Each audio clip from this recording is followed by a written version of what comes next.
நம்ம வேலைக்கு போயிட்டோ, இல்ல எதார்த்தமாவோ வீட்ல இருக்கும்போது, சடனா ஒரு பசி வரும் பாருங்க. அப்ப என்னடா சமைச்சு சாப்பிடலாம் அப்படின்னு தோணும்.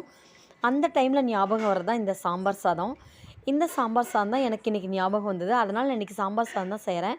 சாம்பார் சாதத்துக்கு குக்கர ஸ்டவ்ல வச்சுட்டு, சீக்கிரமா வந்துட்டு எண்ணெய் ஊத்தி, கடுகு போட்டு, வெங்காயம், கருவேப்பிலை, கொத்தமல்லி, தென் பூண்டு, சீரக மிளகு இதெல்லாம் நுணுக்கி போட்டுட்டு, தக்காளிய சேர்த்து ஒரு வதக்கி விட்டுட்டு, என்னென்ன காயெல்லாம் இருக்குதோ அதெல்லாம் சேர்த்து அதையும் வதக்கிட்டு, மிளகாப்பொடி, உப்பு, மஞ்சப்பொடி இதெல்லாமும் சேர்த்து நல்லா வதக்கிட்டு, எவ்வளோ அரிசி போடுறோமோ அதுக்கு 1:2 ரேஷியோல தண்ணியும் ஊத்திட்டு, நல்ல ஒரு கலக்கு கலக்கி, நம்ம எடுத்துட்டு விசில் விட்டோம் அப்படின்னாக்க, சூப்பரான சாம்பார் சாதம் ரெடி ஆயிரும்.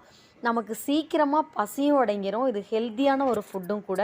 நமக்கு எந்த டைம் பசிக்குதோ அந்த டைம்ல ஈஸியா, சூப்பரா, டக்குன்னு வச்சு சாப்பிடக்கூடியது தான் இந்த சாம்பார் சாதம். இந்த சாதத்த நீங்களும் ட்ரை பண்ணிட்டு எப்படி இருக்குன்னு சொல்லுங்க. தேங்க்ஸ் ஃபார் வாட்சிங்.